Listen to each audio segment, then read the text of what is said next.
Well, if you wonder which car manufacturers are going to be hit the most by the Iran war, you might be surprised. Rev up your engine.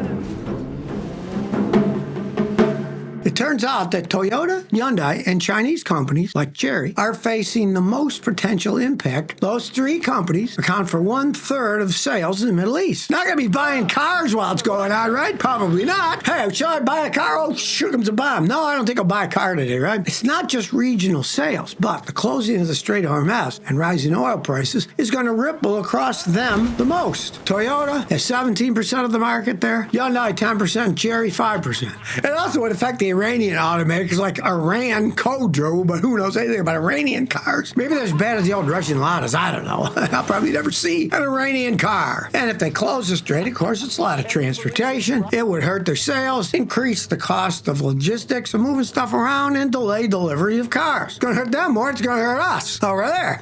They're closer to do more business there than we do too, right? So the war goes on, affecting not just us and our cars, but big companies over there. They do more business there, it's going to affect them more. I'm sure we don't export that many cars to Iran. Well, of course, with the Iran war, we all know the price of oil is going up. But are other things in the auto community affected? Believe it or not, the auto supply chain is threatened by the Iran war by more than just the price of oil. Aluminum, plastic, and other materials are at risk. It's not just oil. We directly see gasoline price going up. That's something we see every day. But of course, diesel, jet fuel prices are up. Realize that parts for cars come from all over the world these days. They have to be transported. That costs more. A lot of stuff in cars these days made out of aluminum instead of steel, so they won't be able to build them. And it's not just raw crude oil that comes out of the Gulf there. Ethylene, propylene, all kinds of materials for making plastic, for making antifreeze, whatever. Everything that's involved in the automotive industry. Realize that the United States imports about 85% its total aluminum smelting, and 20% of that comes from the Gulf. Even I didn't know that before. I didn't know they had aluminum stuff there. But it's not all bad news. One expert says the Strait of Hormuz is responsible for much of the traffic, but if there's going to be profit in aluminum, other companies will start making more aluminum stuff. Where there's a will, there's a way. And that's for the Chinese. They get a lot of Iranian oil. Well, guess what? They'll start getting it from the Russians. They got oil. They're close to China, too. There's a lot more involved than just gasoline here. It's an interlaced world, and you start messing with one part, it's going to snowball into the rest.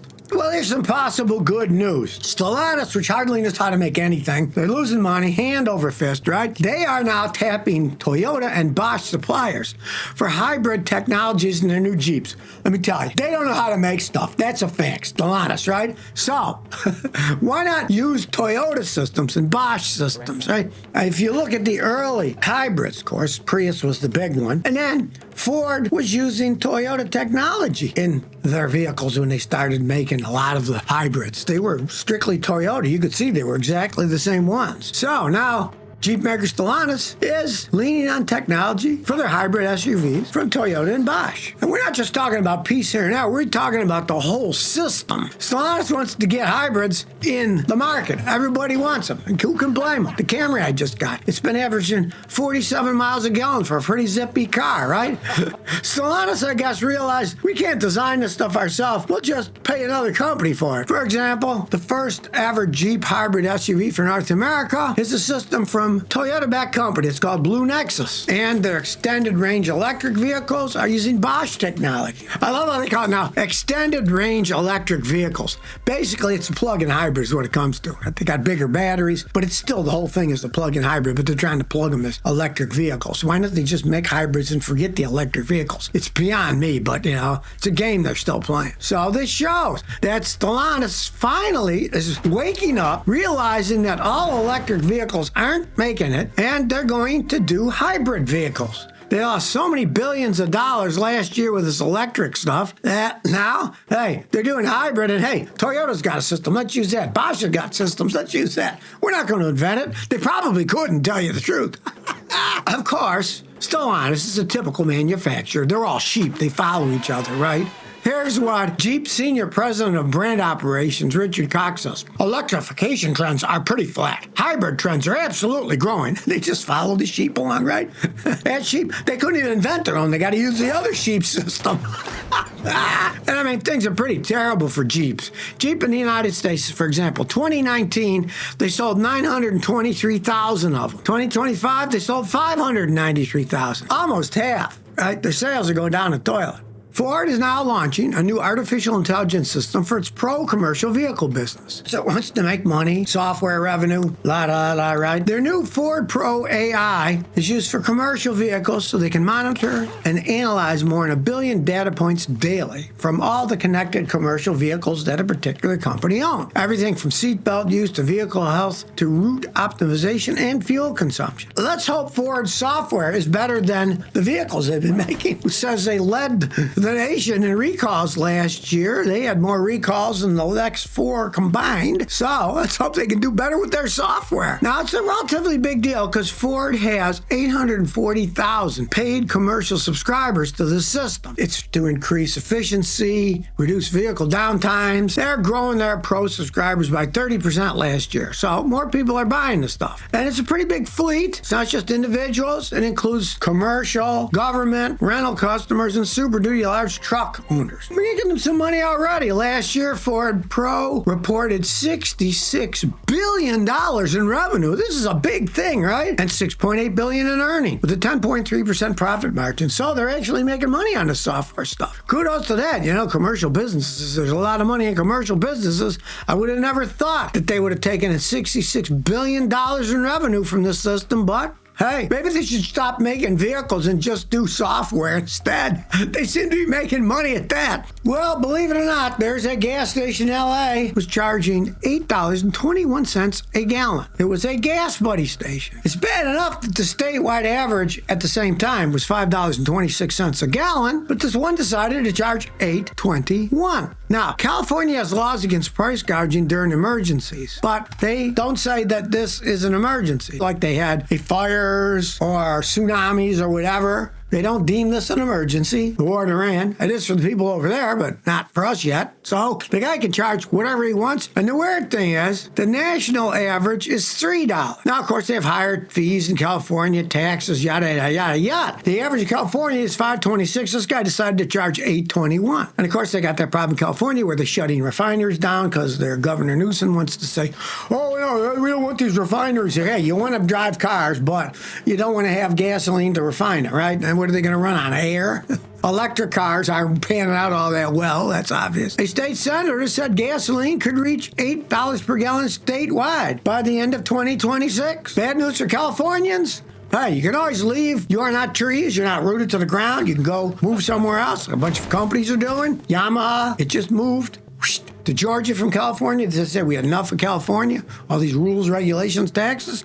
Well, that giant battery company in China, Cattle, just released a EV battery patent that says they are patenting a solid-state battery. Cattle has about 40% of the global EV battery market. It is a big company, and they have a new patent. They say they have an electrode plate that uses fluorine containing lithium salt and sulfide solid-state electrolyte materials. Now, this is something because that stuff's cheap, right? It's not as expensive as the stuff they've been using. And it's solid-state, so it doesn't have any liquid in it, and it won't freeze. There's many advantages. We've talked about that before. Now, realize this. It's still in the future. Cattle themselves are saying that they're working to begin small-scale production by 2027. So next year, small-scale production. So I've always been saying I would hold off on buying an electric car for quite some time because none of the stuff's perfected yet. Maybe they will have solid-state batteries. Toyota's saying 2027 too. Donut Labs, one in Finland, claim that they have a solid-state battery they're testing out in a motorcycle, but they've been showing test results, not giving all the information to other scientists scientists want. Well, what's it based on? They won't tell. And they're saying that they have a problem with them bulging and breaking. Their seal isn't sealed, and with solid-state batteries, they got to be sealed. You can't get water vapor and oxygen in them. It destroys them. So there aren't any that really exist yet for any type of transportation. So we'll see what happens. Will cattle make a solid-state one? Is it going to change electric cars? Maybe it will, but they're not even going to start making small-scale production until next year. And we all know that often takes years and years and years before they actually figure out what they're doing, put them in mass-produced cars, and then you got to wait a few years. Is that going to work? Let somebody else test it out. Let the Chinese test it out, right? And if it works, you might think about buying an electric car if they have enough electricity out there to charge them all. Hey, we don't have any surplus electricity here in the United States. Well, if you are thinking about buying an electric car, about 300,000 electric vehicles are about to hit the used car market. Why? Because people lease them, and now all these leases are coming up. Over 300,000 EVs will flood the used car market in the United States in 2026 as their leases end. If you followed me or followed the news, EVs have insanely high depreciation, especially when compared to used gasoline cars that are late model. You look at a 3-year-old Toyota, a 3-year-old Honda, they still go for an awful lot of money. Everybody knows they're well made, they don't have problems. People are leery about buying a used EV. They think something goes wrong. What am I going to do? 3 years ago, EV leasing was surging as they gave all kinds of incentives for leasing them. They couldn't sell the electric cars, so they leased them instead. I've had customers that did lease cars then. Most of them told me, I'm not even going to get an electric car again. It was an experiment. When I leased it, it's gone.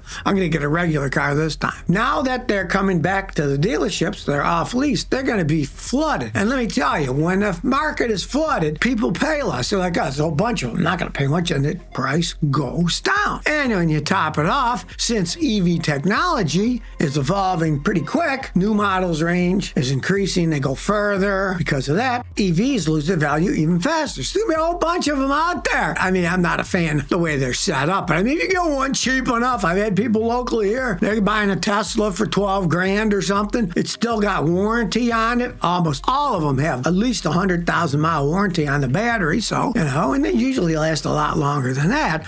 But they're getting to be at a price point that they are so cheap that if you want to try it, hey, why not give it a try? Imagine the sucker that paid 50 grand for one, and now it's going for 15 or 20, and it's only 3 years old. If you want to try that, I'm not a fan of electric cars, but when you get to a certain price point, it becomes really like, hey, and see, because you're not wasting all this top dollar money. They depreciated so fast that you would be able to get one at a decent price. And then if something goes wrong, hey, you're not losing that much money in the first place. Well, if you're one of those people who loves giant tires, the bigger the tires, the better, right? On the new 2027 Ford Super Duties, you can buy them with 35-inch tires. 35 inches. I'm not making this up. Most of my cars have like 17-inch tires on, but these are 35 inches. Ford is now offering more off-road hardware on their base XL trim. You can get giant tires on them now. This, of course, is in the bigger Super Duty. This isn't light-duty F-150, smaller ones. These are on the big ones. So you can't put them on a small one. You're going to have to set your own setup if you want to do that. It won't fit in the wheel wells. You'd have to do all kinds of modifications, right? But